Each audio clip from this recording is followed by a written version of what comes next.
to greetings, my folks from the Truck Tickers Ultimate News Podcast. My name is Craig, transmitting from Rutherford, Maine, South Florida, and today's date is Wednesday, September 20th, 2017. Well, a couple more days left, it will be fall, and I have hopes and prayers for brothers and sisters out in the Caribbean, between Puerto Rico and Dominica, with Hurricane Maria, and of course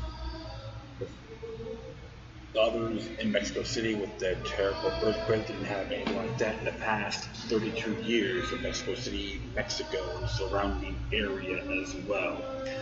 Yes, and I was actually observed the speech President Donald Trump made at the United Nations 72nd General Assembly.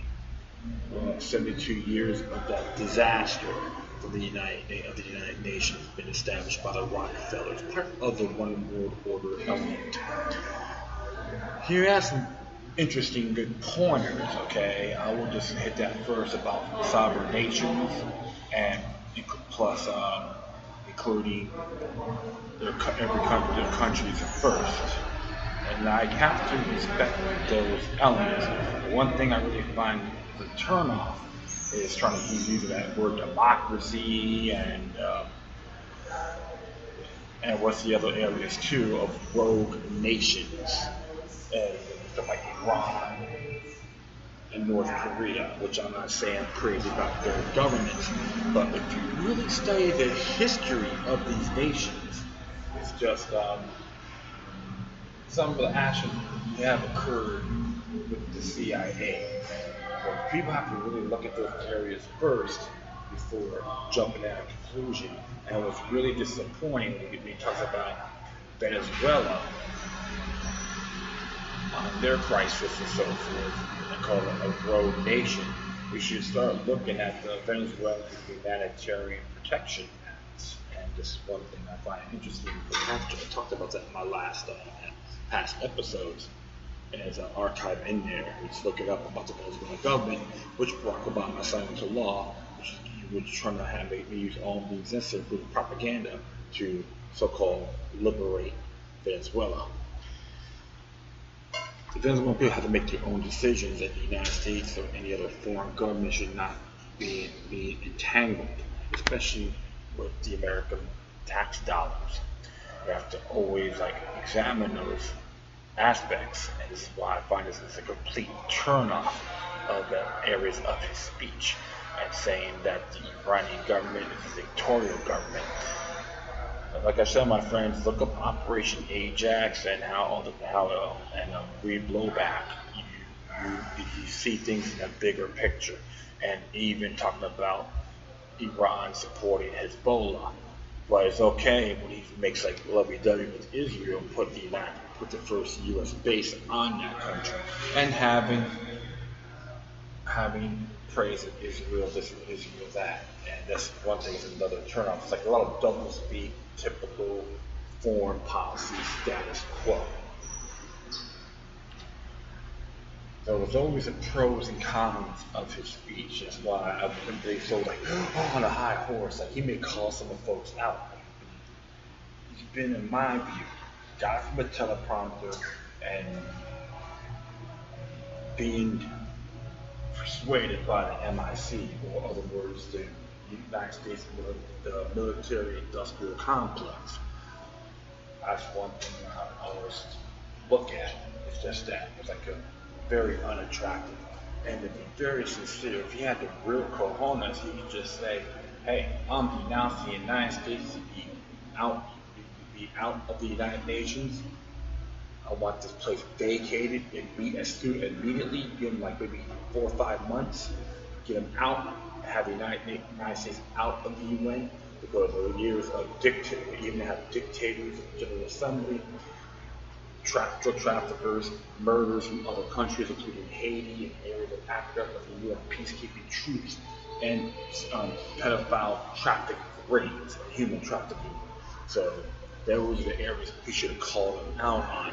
So yeah, he may have some good points, but he may be too soft. But the question is, was his speech organic or synthetic? Good folks, make that decision for yourselves. That's why I always give you my personal intake in this scenario. So I'm not really too fond of the speech. I know people from the far right and the Trumpsters and Bushers out there praising them. It's the best speech I heard in 70 years. You know, like, please. So, hey, we got a choice is yours. So, one interesting thing that's been happening right now. We'll be talking about a few things here. And I decided to keep it decent, probably 45 minutes, I would say, maybe a little bit under. So this one came out from the Rutherford Institute. John Whitehead's pet peeve on constitutional rights and all that. It says here on the front lines, Rutherford Institute asked U.S. Supreme Court to rein in aggressive, coercive, potentially violent knock and talk practices by militarized police. And it says here, warning of the danger to the public from the increasing use of knock and talk tactics by police, the Rutherford Institute has asked the United States Supreme Court to rein in aggressive knock and talk practices which have become thinly veiled, warrantless attempts where citizens are coerced and intimidated into talking with heavily armed police who knock on their doors in the middle of the night. In asking the court to review the case of Young versus Board, the Rutherford Institute attorneys denounced a lower court ruling that failed to hold police accountable for banging on the wrong door at 1:30 a.m., failing to identify themselves as police, and then repeatedly shooting and killing the innocent homeowner who answered the door while holding a gun in self-defense. Although 26-year-old Andrew Scott had committed no crime and never fired a single bullet or lifted his firearm against police, he was gunned down by police who were investigating a speeding incident engaging in the middle of the night. Knock and talk in Scott's apartment complex. In the amicus brief filed with the Supreme Court, Institute attorneys argued that the police violate the Fourth Amendment in conducting a knock and talk because the late night raid at Scott's home was an abuse of society's norm and the trespass on Scott's property. The Institute also issued constitutional guidelines to educate the public about what they can do to preserve their constitutional rights against coercive use of knock and talks by police as means of sidestepping the Fourth Amendment prohibition against warrantless, unreasonable searches. So, so this is just knock and talk to the PDF format on that if you want to see it for yourself. So, it just says here, and of course, the Rutherford Institute's amicus curiae brief in Young vs. Board is available at Rutherford.org, which is a PDF format. Government officials insist that there is nothing unlawful, unreasonable, or threatening about a prospect of armed police dressed in SWAT gear knocking on doors in the middle of the night, asking homeowners to engage in warrantless knock and talk sessions, said the constitutional attorney John W. Whitehead, president of the Rutherford Institute and author of Battlefield America, The War on the American People. However, as Andrew Scott learned, there's always a price to pay for saying no to such heavy-handed requests by police. If the courts continue to sanction such aggressive, excessive, coercive tactics, it will give police further incentive to terrorize and kill American citizens without fear of repercussion. Alright, on July 15, 2012, Deputy Richard Sylvester pursued a speeding motorcyclist, which he later had cause to believe might be armed and had been spotted at a nearby apartment complex around 1:30 a.m. Sylvester and 3 other deputies began knocking on doors in an apartment complex in the vicinity of the parked motorcycle, starting with apartment 114, which was occupied by Andrew and Scott and Amy Young, who were playing video games that had no connection to the motorcycle or any illegal activity. Deputies assumed technical positions, guns drawn and ready to shoot. Sylvester, without announcing he was a police officer, banged loudly and repeatedly on the door. Unrevered by banging at such a late hour, Andrew Scott retrieved his gun before opening the door. When Scott saw a shadowy figure holding a gun outside his door, he retreated into his apartment, not only to have Sylvester immediately open fire. Sylvester fired 6 shots, 3 of which hit and killed Scott. A trial court subsequently ruled in favor of the police, ruling that Scott was to blame for choosing to retrieve a handgun before opening the door. How kind of stupid assholes, excuse my language, can buy this shit? I apologize for that. Pretty damn insulting. On appeal, 11th Circuit Court ruled that Sylvester was protected by qualified immunity, reasoning that the use of excessive force did not violate clearly established law. This happened in Lake County, Florida, to be exact, according to the PDF format. And this is really disturbing, okay? Lake County, Florida, and it's really disturbing. It's like, I think like north of Gainesville, if I'm correct. But the whole course here is talking about how much what they did was unnecessary and unacceptable. So the question is, how come the lower courts let them do that? Because they're exceptional, because they have a damn badge? It's like saying, hey, it's called racketeering's okay because they're the government delegates. They can do whatever they want. So it's like a bunch of spoiled little brats believe everyone's the bad guy. And that's what a complete turnoff really is. And it's interesting here because they do have the knock and talk on this as well, which I'm going to give you a couple of questions on here about it. So let's do that right now. It's very disheartening and deceiving on what has happened here. So I don't know, sometimes you just I get totally dumbfounded. This is pretty long too, because knocks and talks are completely dangerous. And here are other steps I can take to protect myself. Other steps I can protect myself from a knock and talk. Answer, although it may not be possible to prevent police from conducting a knock and talk at your residence, there are steps you can take to protect your rights in the event that you're a target of this law enforcement tactic. Post no trespassing or other signs warning police that they are not welcome to visit your home uninvited at conspicuous places leading at your front door. And pointed out above, police have been granted the authority to conduct knock and talks under the concept that there is an implied license for them to approach a home and a sneak to peek with the occupants. Under the law, an implied license can be revoked by a homeowner. In fact, posting signs warning the police that they don't have permission to approach and conduct a knock and talk will serve to revoke an invitation. In one case, federal judge wrote a dissenting opinion stating his views that knock and talk violate the Fourth Amendment because the homeowner had no trespassing signs on his yard. Several other counts agree posting signs can revoke implied license and make no knock and talk an illegal search. Do not consent to speak with police except in those situations where police have the authority to enter your property regardless of their consent. You don't have any obligation to open your door and to speak to police who arrived unannounced. If you can see that it's the police at your door, ask them to explain why they are there. If they don't have a warrant, state that they just want to talk. You have the right to refuse to open the door or speak with them and can demand that they contact you by telephone instead. Interesting things there. And of course, what should I do if I believe my rights were violated by police during knock and talk? Answer, if you believe your rights were violated when police visit your residence, you should try to document what happened either by making a videotape of the incident or writing down all you remember about the incident as soon as you are able to do so. You should do nothing.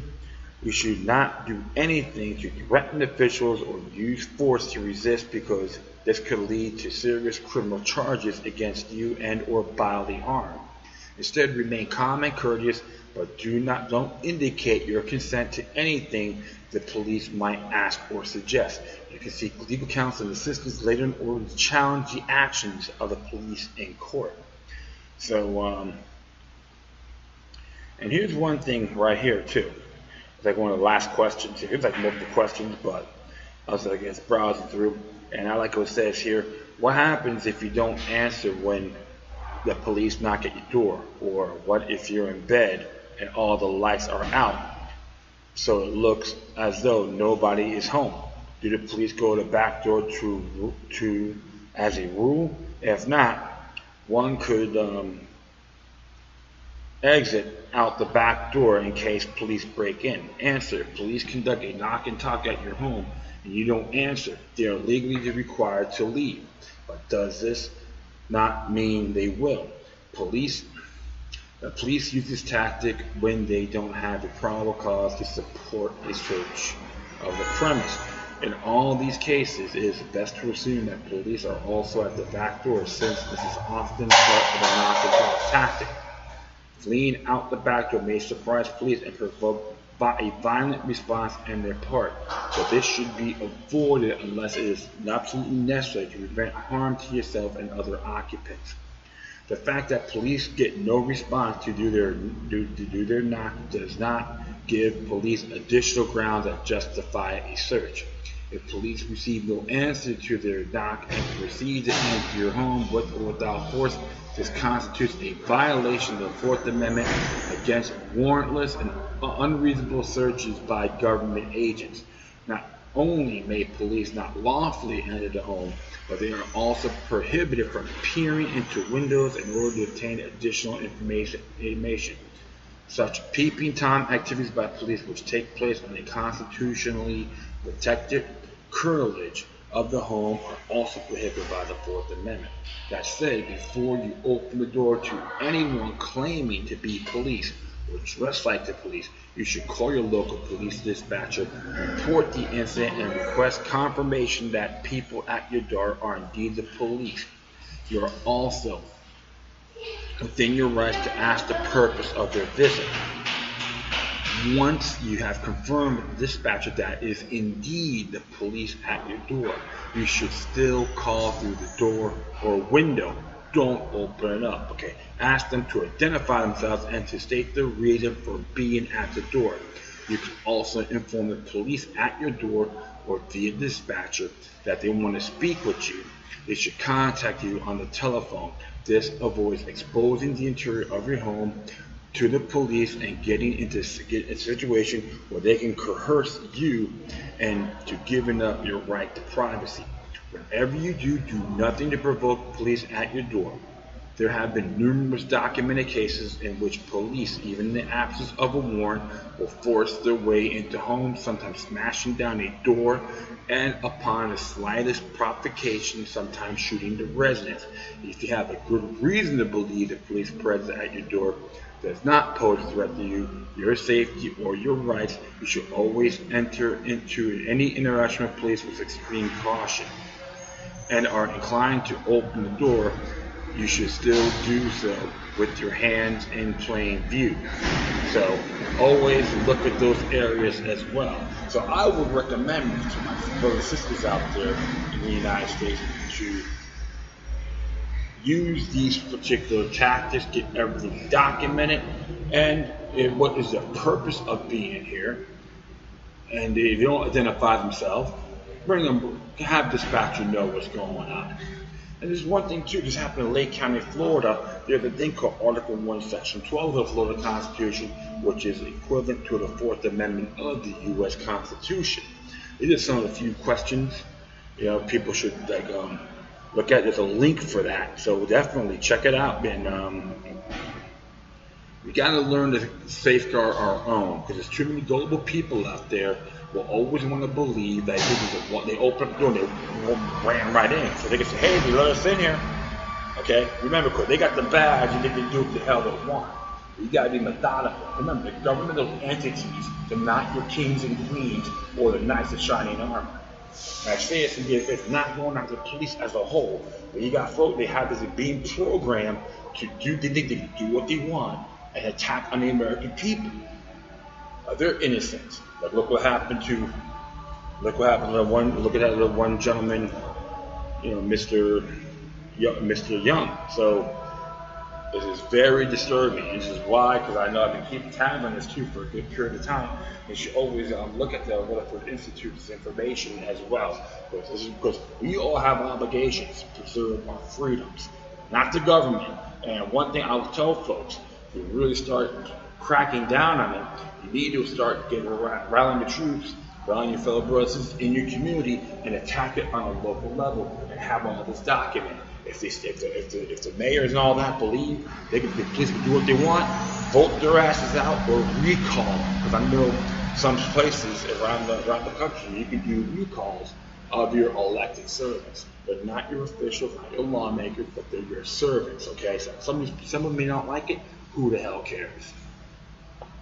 But bottom line is this: safeguard your homes. Their police don't assume that they're good guys. You have to be vigilant.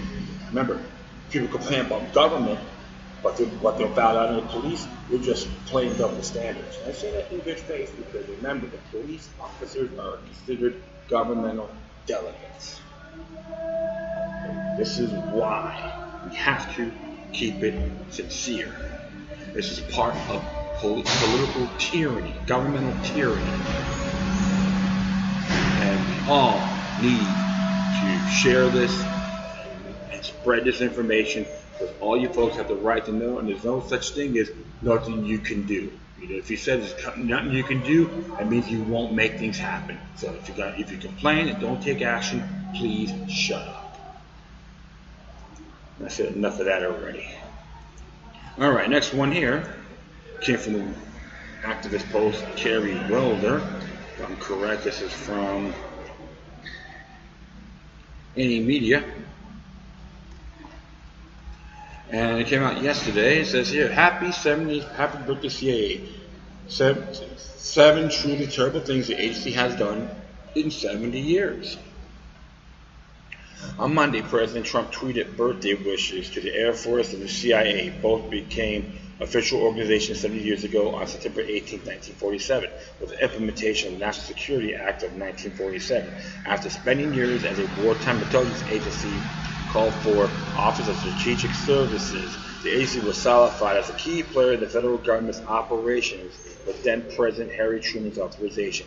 In the 70 years since, the CIA has committed a wide variety of misdeeds, crimes, coups, and violence. Here are the 7 worst programs they've carried out that are known to the public. 1. Toppling governments around the world. The CIA is best known for its first coup, Operation Ajax, in 1953, in which ousted the democratically elected leader of Iran, Mohammad Mossadegh, reinstating the autocratic Shah, who favored Western oil interests. That the operation, which CIA now admits to waging with British intelligence, ultimately resulted in the 1979 revolution and subsequent U.S. hostage crisis. Relations between U.S. and Iran remain strained to this day, aptly described by the CIA's coined term blowback. But the CIA has a hand in toppling a number of other democratically elected governments, from Guatemala in 1954 and the Congo in 1960, the Dominican Republic in 1961, South Vietnam in 1963, Brazil in 1964, and Chile in 1973.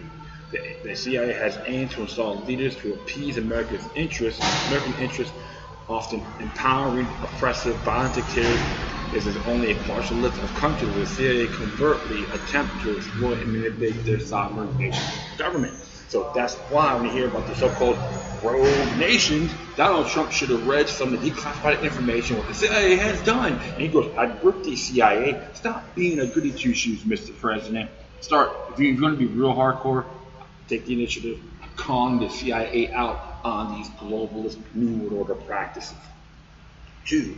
Operation Paperclip is more bizarre CIA plots. The agency and other government departments employed Nazi scientists both within and outside the United States to gain an advantage over the Soviets. As summarized by NPR, the aim of Operation Paperclip was to find and preserve German weapons, including biological and chemical agents. But American scientific intelligence officers quickly realized the weapons themselves were not enough. They decided the United States needed to bring the Nazi scientists themselves and thus the U.S.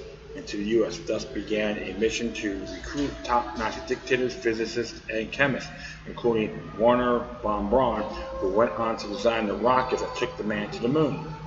They kept this plot secret, though they admitted to upon the release of Operation Paperclip, the secret intelligence program that brought Nazi scientists to America by Andy Jacobson.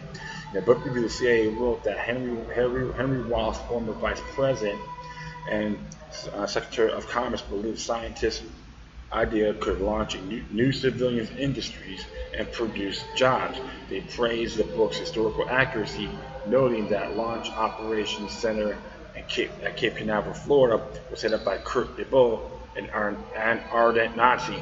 They acknowledged that General Reinhard Dehlen, former head of the Nazi intelligence operations against the Soviet Union, was hired by the U.S. Army and later by the CIA to operate 600 ex-Nazi agents in the Soviet zone of occupied Germany. Remarkably, that noted, as Jacobson understandably questions the morality of the decision to hire Nazi SS scientists, but praised her for pointing out that this was done to fight Soviets. He also made sure to add that the Soviets hired Nazis to apparently justifying their own questionable actions by citing their own loathed enemies. 3. Operation Chaos. The FBI was widely known for its COINTELPRO schemes to undermine communist movements in the 1950s and anti-war civil rights and black power movements in the 1960s. But the CIA has not implicated nearly as deeply because technically the CIA cannot legally engage in domestic spying, but was that of little concern to President Lyndon B. Johnson's opposition to the Vietnam War group, according to New York Times journalist and Pulitzer Prize writer Tim Weiner, has documented in his extensive CIA history. Legacies of Ashes. Johnson instructed then CIA Director Richard Helms to break the law. In October 1967, a handful of CIA analysts joined in the first big Washington march against the war. The president regarded protesters as enemies of the state. He was convinced that the peace movement was controlled and financed by Moscow and Beijing. He wanted proof. He ordered Richard Helms to produce it. Helms reminded the president the CIA was barred from spying on Americans. He says Johnson told him, "I'm quite aware of that. What I want for you is to pursue this matter and to do what is necessary to track down the foreign communists who are behind this intolerable interference in our domestic affairs." Helms obeyed, Weiner wrote. In a blatant violation of his powers under the law, the director of Central Intelligence became a part-time secret police chief. The CIA undertook a domestic surveillance operation codenamed Chaos. It went on for almost 7 years. 11 CIA officers grew long hair, learned the jargon of the New Left, and went off to infiltrate peace groups in the United States and Europe. According to Weiner, the agency compiled a computer index of 300 names of American people, organizations, and extensive files of 7,200 citizens. It began working in secret with police departments all over America. Because they could not draw a clear distinction between the new far left and the mainstream opposition to the war, the CIA spied on every major peace organization in the country. President Johnson also wanted them to prove a connection between foreign communists and the Black Power movement. The agency tried its best, ultimately noting that the CIA never found a shred of evidence that linked the leaders of the American left or Black Power movements to foreign governments. Interesting, so they were so desperate they pushed it, and they had nothing. 4. Infiltrating the media. Over the years, the CIA has successfully gained influence in the news media as well as hard media like film and television. The influence over news began almost immediately after the agency was formed. As Rein explained, CIA Director Alan Dulles established firm ties with newspapers. Dulles kept in touch with men who ran the New York Times, Washington Post, and the nation's leading weekly magazines. He could pick up the phone and edit breaking stories and make sure an irritating foreign correspondent was yanked from the field, or hire service of men such as Times Berlin Bureau Chief and Newsweek's man in Tokyo. He continued. It was second nature to do was to plant stories in the press. American newsrooms were dominated by veterans of the government's wartime propaganda branch Office of War Information. The men who responded to the CIA's call included Henry Luce, and his editor at Time, Life, and Fortune, popular magazines such as Parade, Saturday Review, and Reader's Digest, and the most powerful executive at CBS News. Jules built a public relations and propaganda machine that came to include more than 50 news organizations, a dozen publishing houses, and personal pledges of support from men such as Axel Springer, West Germany's most powerful press baron. CIA's influence had not waned by 1977 when journalist Carl Bernstein reported on publications with CIA agents and their employee, as well as more than 400 American journalists who in the past 25 years had secretly carried out assignments for the Central Intelligence Agency. The CIA has also successfully advised on and influenced numerous television shows such as Homeland and 24 and films like Zero Dark 30 and Argo, which pushes a narrative that ultimately favored the agency. According to Tricia Jenkins, author of the CIA and Hollywood, how the agency shapes film and television. A concerted agency effort began in the 1990s to counteract negative public perceptions of the CIA, but the influence reached back decades. In the 1950s, film producers for film the CIA, including the 1954 film adaptation of George Orwell's Animal Farm. Researchers John Secker and Matthew Alford, whose works have been published in the American Journal of Economic Sociology, said their Freedom of Information Act requests have shown that the CIA, along with the military, have influenced over 1,800 films and television, so many of them had nothing to do with the CIA or military themes.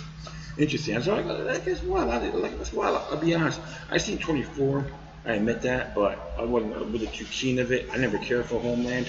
And I never even seen Zero Dark 30 and Argo, so that tells you one thing. I'm not an expert, but I probably smelled it. I can smell a rat, you know?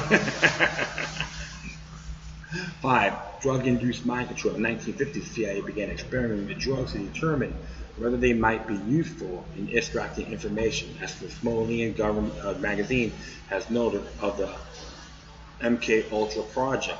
The project, which continued for more than a decade, was originally intended to make sure the United States government kept up with presumed Soviet advances in mind control technology. It ballooned in scope, and its ultimate result, among other things, was illegal drug testing on thousands of Americans. The intent of the project was to study the useful biological and chemical materials in altering human behavior, according to the official testimony. Oops, I think something dropped here. One moment. Be right back. Beep. Okay, it's good. One of those things I was saying. So, like I said, according to official testimony, the CIA Director Stanford Turner in 1977, the project was conducted in extreme secrecy, Turner said, because of ethical and legal questions surrounding the program and the negative public response that CIA anticipated MK Ultra should become public. Yeah, they didn't want to do that for all the time, you know what I'm saying? On the MK Ultra, the CIA gave itself the authority to research how drugs could promote the intoxicating effects of alcohol, render the induction of hypnosis easier, enhance the ability of individuals to withstand privation, torture, and coercion, produce amnesia, shock, and confusion, and much more.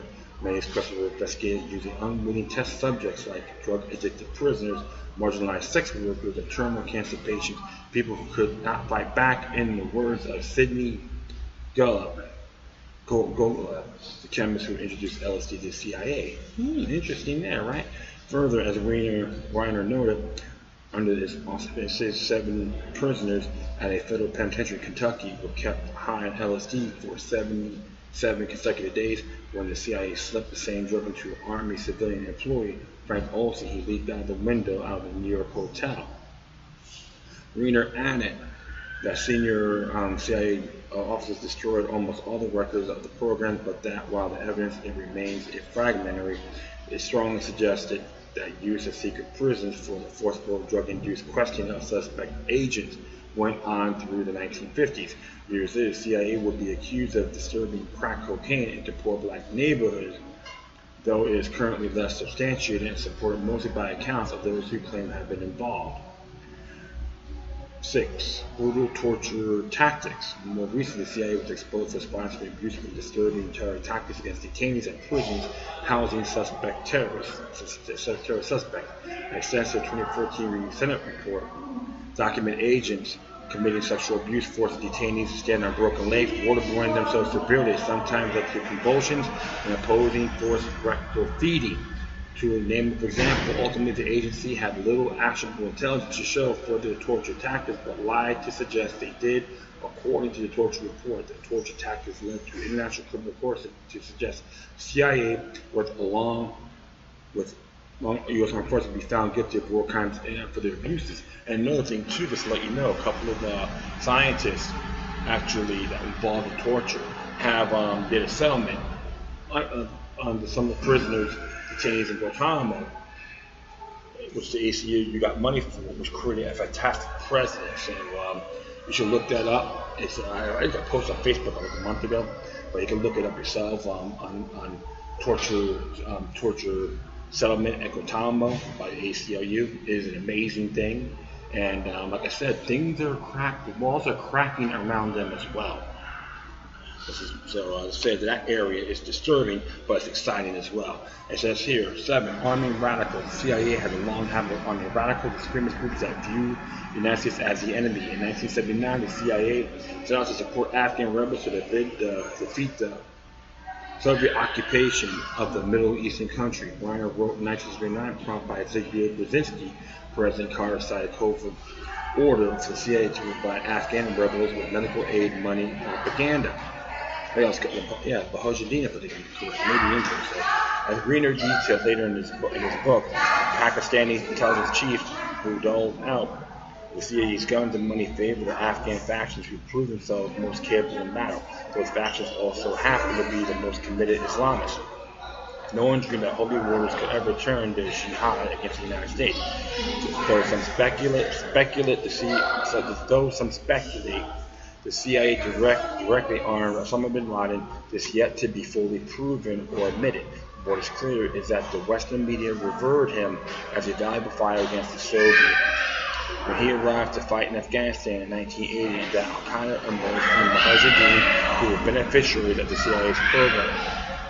Stanford University had noted that bin Laden Abdullah Azim, a prominent Palestinian cleric, established Al-Qaeda from the fighters' financial resources and training and recruiting structures left over from the anti-Soviet war.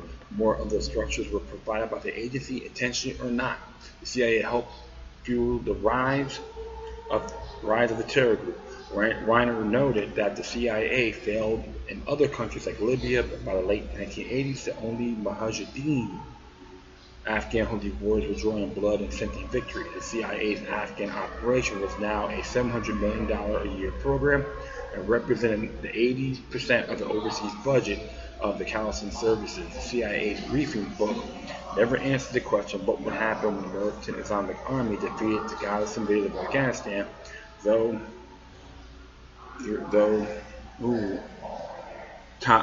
Tom Twining, a member of 2 men in the Callison service in the summer of 1988, was tasked with figuring out what would happen with the Afghan rebels.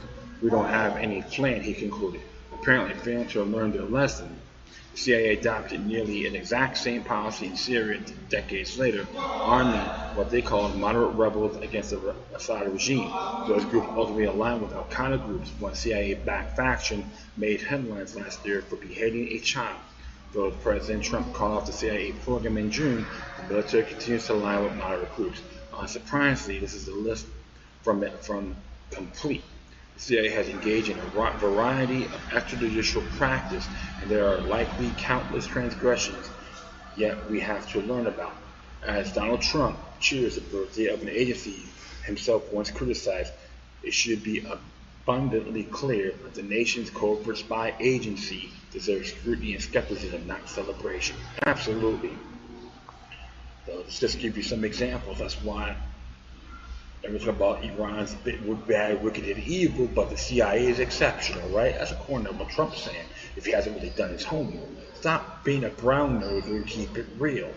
That's all I have to say to all the folks out there that still want to worship Trump in those areas. Well, I gotta say, most people who do support Trump are critical of him as well.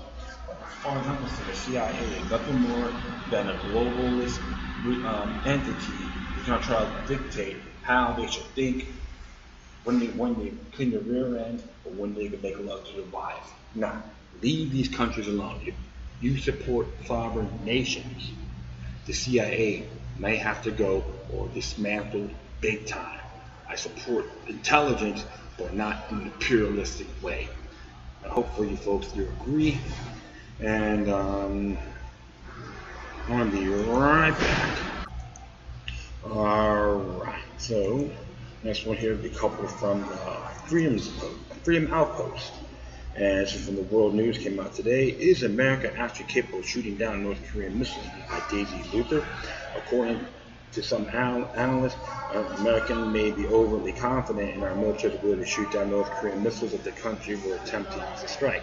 Maybe the reason we haven't shot down North Korea's test missiles is that we can't. While we all certainly hope that our military will be able to successfully defend the country against incoming missiles, we need to be prepared for any possibility. According to an article by John Coercive of Defense One, the reason we don't shoot down North Korean missiles when they fire them over Japan is because we don't have the capability. Joe Sinecoren, the president of the Plowshares Fund, and author of several books about nuclear weapons, including Nuclear Nightmares, Securing the World Before It's Too Late. According to Coercive,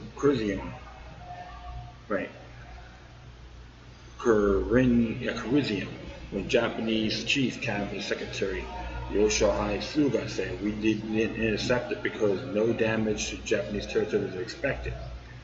That was only partially true. It wasn't a threat, but they didn't have the capability to shoot it down due to the altitude. Either Japan or the United States could have intercepted the missile. None of the theater ballistic missile defense weapons in existence can reach that high. It's hundreds of kilometers too high for the Angus interceptors deployed on the Navy ships off Japan. Even higher for the ANTIFA system in South Korea, Guam, way too high for the Patriot systems in Japan, which engage largely within the atmosphere.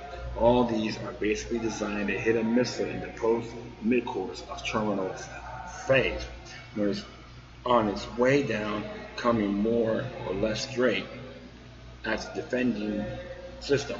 Patriot is meant to protect relatively small areas such as ports or air bases.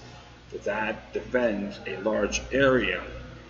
The advanced AGI system directly could defend 1,000 square kilometers. Well, that's unsettling. So what if you engage a missile before it reached that high? Coercive said it was too unlikely to be successful. There's almost no chance of hitting a North Korean missile on its way up unless a AGI ship was deployed very close to the launch point, perhaps North Korean waters. Even then, it would have to chase the missile a race. It is unlikely to win in only 1 or 2 minutes of warning time. Any system would have the probability of a successful engagement drops to close to zero. But don't take Coercive's word for it. In his article, he cited other experts who echoed his sentiment. Jonathan McDowell, an astronomer at the Harvard Smithsonian Center for Astrophysics, tweeted in response to someone questioning why we didn't shoot down NK's missiles. And it says here, in fact, that North Korea has launched 2 Inbrams over Japan without interception attempts applies to me. No shoot down is the default stance. McDowell's response went over Japan. They are too high to reach. Would have to put Angus right off of NK coast to have a chance. As well as he quoted Jerry Doyle, deputy business editor for Asia at the New York Times, it actually virtually impossible to shoot down a missile on the way up. Mid-course or terminal are only places you have a shot. Well, I'm not sure how a business editor has special knowledge of nuclear defense system. All these sentiments certainly raise the question. we have the ability to shoot down North Korean missiles. Why haven't we done so? If we attempt to shoot down North Korean missile and miss it, it will be a major propaganda coup for Kim Jong-un. When our military practices, they manage to shoot down 2 out of 3 missiles. A lot of people are putting a great deal of hope in the American missile defense system, but it's important to note that a couple of weeks ago in tests over the Pacific, our defense system failed. This was subsequent to a previous success. A medium-range ballistic missile was launched from a test range in Hawaii at 7:20 p.m. local time, but the interceptor missile fired at sea from a USS John Paul Jones, a guided missile destroyer, missed the target. A planned intercept was not achieved, the statement said. This disconcerting. After failed tests, there was a third test which was unsuccessful. But it's very important to realize that our military isn't infallible. If our rate is 2 out of 3 missiles shot down, that means that 1 out of 3 gets through and wreaks destruction. So we can actually shoot a missile gift package, as Kim Jong-un frequently calls it. The unsettling answer is maybe. Maybe if we're expecting it, conditions were right. If we were close enough, it was low enough. If we were in the perfect position.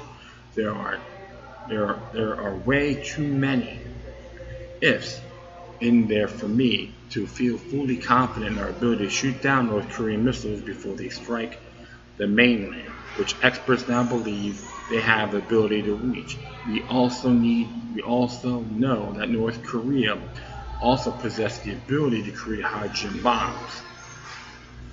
And that I've written before, if you believe this is all a big setup or false flag event, that would hardly matter to those nearby if such things were to happen.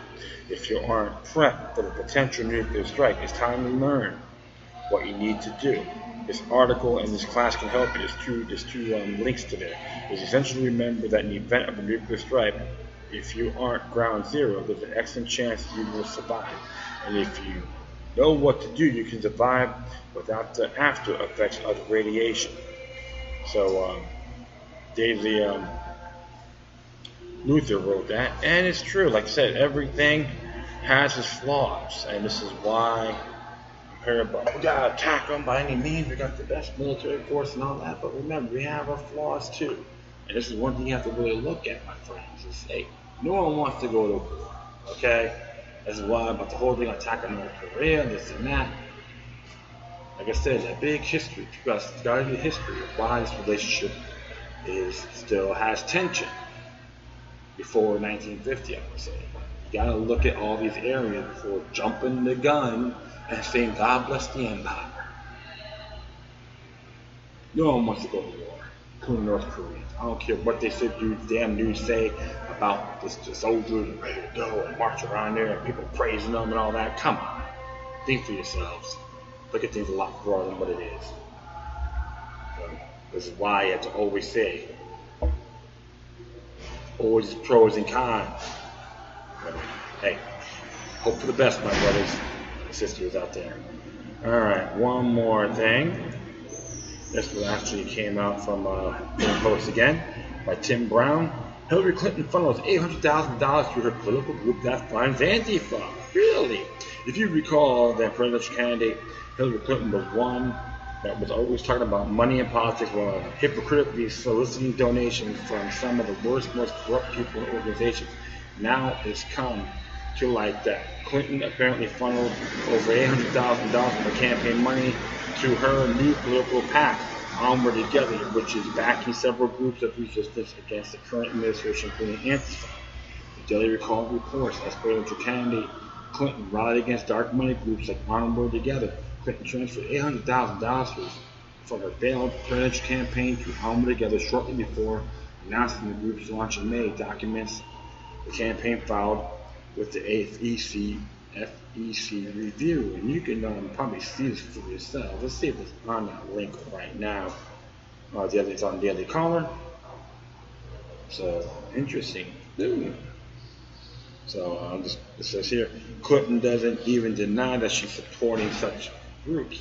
in an email signed by her that went out last week asking for money, Clinton wrote, "You may not have heard much about the work we're doing with Onward Together," Clinton wrote. "That's because we're working behind the scenes to fund, support, and amplify the work of the groups we're supporting. We're not the story they are." And it says there's a link here. I hope you're ready too, because I like the information founding donor Onward Together, starting by monthly just at $10. You may not have heard about much of the work. It says it right here. But today I'm asking you to support Onward Together, because as founding donor, your support will make a difference to work these groups are doing. Together we'll lift up new organizations and community leaders who need just a little push for an incredible team like this one. I'll always be proud of the historic campaign we ran together. I'm proud to be on this journey with you too. Thank you, Hillary. Each of the 5 political groups were mentioned were contacted by the Daily Caller and asked if they were being funded or supported by Onward Together. Out of the 5, only one group, Soros backed Indivisible, responded. Onward Together has not given any financial support to us. Helen Keller, an Indivisible spokesman, wrote an email. Ocala added that Clinton's groups has been amplifying and highlighting our work through their digital networks, which she explained has consisted of retweeting Indivisible, and that they've highlighted our work via their emails to their list too. Onward Together is not required to reveal doors' identity as 501c4 social welfare organizations. The group also will not be revealing those identities, something that is only occurring to protect the guilty. Meanwhile, because the Trump administration did not keep its promise to investigate and seek prosecution of Mrs. Clinton, she is promoting her blame book, What Happened? And now she is funding the little communists known as ANTIFA, which are working against the administration and against the very heart of the soul of American culture and history. But we can't do anything about the Clintons because they are really good people, right, Mr. President? Ha ha ha ha ha ha. Well, something you gotta look at too. So, well, hey, man, that's why I just look at these movements and I see how these butt licks behave and think they say they do one thing and they actually exercise another. So you know what? That's why I see a lot of these movements out there, very synthetic, bunch of posers and illiterates, armchair activists, I call them, who let the cows out, right? But Hillary Clinton, of course, she's just another stooge to the one world order. And you know what? Expose her, she goes on tour, laugh at her, ridicule her, and I hope every venue she goes to is empty. She probably have to give away these tickets. Or the comedy show for it, when she goes on tour, so. And you know what? That is fine by me, because I care less what that woman thinks, because the truth of the matter is, it will always backfire when you least expect it. And then when I've done nothing wrong, how come you're attacking me? Spare me the moment. Hitler with more than a treasonous piece of garbage anyway. So, and you know what? That is it, my friends. I thank everyone for listening. Plus, feel free to download and share to the social media networks. If you have questions, comments, or send me something that I may be interested in. Whatever you do, please address the correspondence with decorum. And hit me on Facebook, Twitter, Google+, Spreaker, iHeartRadio, Tumblr, YouTube, Freedoms Network, Steam.life, Minds.com, FutureNet.club, Patreon.com/Loki Luck Group 3 Odds. If you want to be a donor, patron, that'd be awesome. In addition, I'm on Gab, which is a social media site. You hit gab.ai to follow me and send me stuff there as well, alright? In addition, you can email me at LokiLuck3@gmail.com or through encrypted types, LokiLuck03@protonmail.com. Alright, my friends, once again, thank you for your time. Plus, always remember that the demoniac resistance is for soul and can liberate humanity. Until next time, take care of yourselves. Keep on spreading love. May your guardian spirits be with you.